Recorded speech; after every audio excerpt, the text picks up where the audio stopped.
What is up, YouTube? Alright, today on the channel, we have a really cool guitar to check out. This is a custom shop Gibson 339. Not a 335, a 339. So, what makes this guitar different than a 335? We'll get into all that and some other things about the guitar, what I've been doing with it and all that kind of stuff. So, because it's not mine, this is not my guitar. But I did a demo of it. It's in a mix. I used a plug-in this time. Used the ML Sound Labs Marshall JCM 800 plug-in with an orange 412 cabinet impulse response. Really cool plug-in. So yeah, take a listen to the demo, and then we'll get back and talk about this guitar a little bit. Here we go.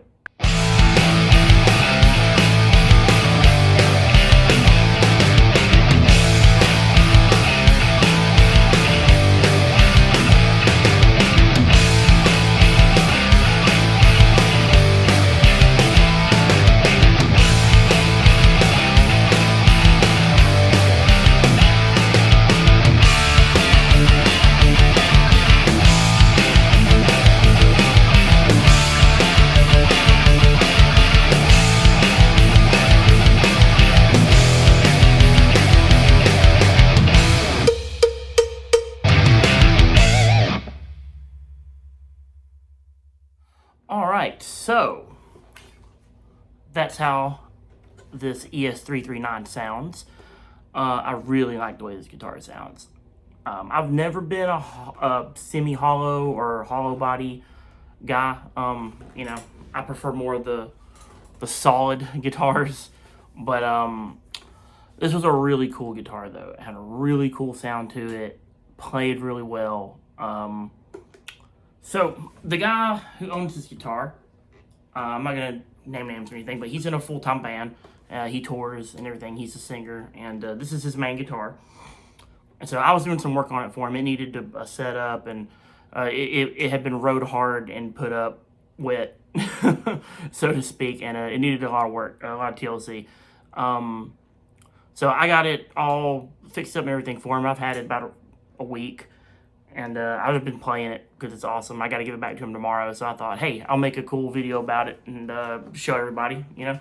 So what makes this different than a 335? So the problem that I've always had with 335s is they're enormous. If you've ever held one, they're gigantic. The back bout is massive.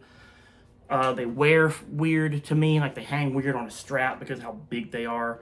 They sit weird because of how big they are. Like, I just couldn't get along with how gigantic the bodies were.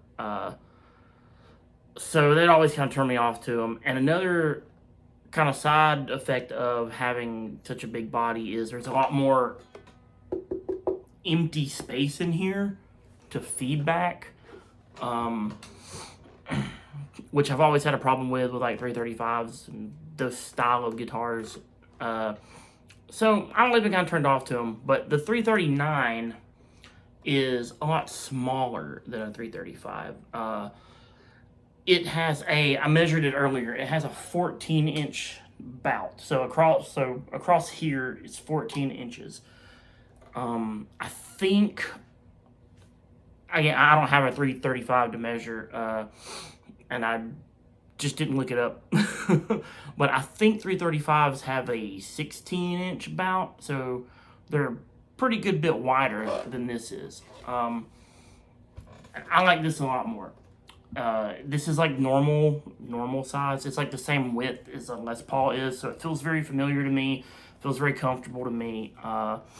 It's very lightweight. Yeah, and it just sounds great. And it plays really good too.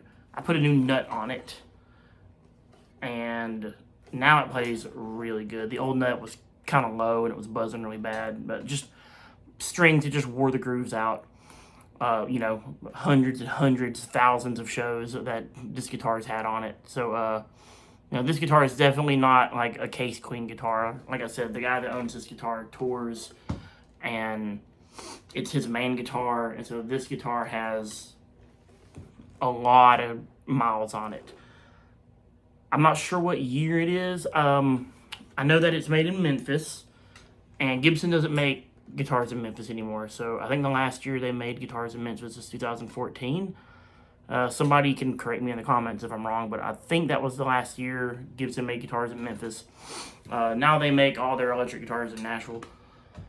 So, you know, the guitar's not that old, but it needed a lot of work, though. It just had a ton of shows on it. So, got it fixed up. I'm not sure what pickups are in this, if I'm being honest. It's a custom shop. I don't know if it has custom buckers in it. I doubt it. I think these are burst buckers. They sound good, though. You know, standard kind of like 335 style layout here with 2 volumes, 2 tones. Got your switch here. 3-way switch. Now, he's put locking tuners on it, which I think is a great upgrade, especially if you're a touring musician. This just makes changing strings so much faster. But yeah, that is the 339 though. If you don't know a whole lot about how these guitars are made, they're pretty neat. So this guitar has a center block down the middle here that's solid. So it's not totally hollow. There is a solid chunk in the middle, and then around it is hollow. And the guitar is made out of laminated wood. So you've got, I think Gibson uses like a maple, poplar, maple kind of construction. So you got a layer of maple on the top, a layer of poplar in the middle, a layer of maple underneath on the bottom. So 3 pieces of wood glued together, and it's kind of pressed into this shape. You know, these guitars do a thing. They totally do. They do a thing that isn't quite the same as a Les Paul. I mean, obviously there's a lot of like crossover there with like blues and rock. Les Pauls are really known for having that kind of tone. 335s are really known for having that kind of tone too, but they do something different. They feel different, they resonate differently, and they do have a bit of a different like feel and vibe and sound to them. So while I've never been like a hollow or semi-hollow guy, this guitar has definitely been winning me over. The more I play it, the more I like it. It's a lot more versatile than I had originally given these type of guitars credit for. You know, as you guys know, I play like pretty heavy music, low tunings, and I would use this. Like, I would totally use this. Like, it probably wouldn't be my first choice, but I would definitely use this for that kind of stuff. I'm kind of messing around with it in drop D, and it does the thing. Like, it'll get there. It totally will. The neck on this particular guitar, too, feels really good. It's a little beefier than what I usually play, but not so much that it's uncomfortable. So, I like it. Yeah, that is the Gibson Custom Shop ES339. So, if you have tried, you know, like this style of guitar before, and you always just felt like they're a little too big, they feed back a little too much with like gain and stuff. I didn't have any problems with this guitar feeding back or anything like that. I think it's because it's smaller than a 335 is. So the center block is the same size as the center block in a 335.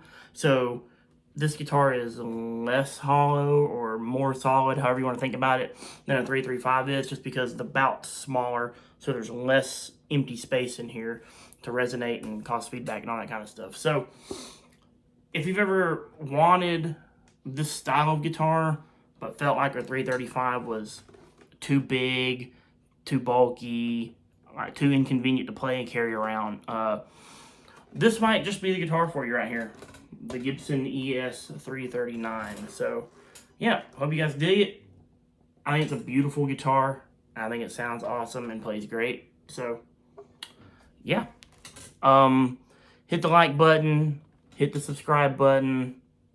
That really helps so much more than you know. So thanks for watching the video, and I'll be back next week.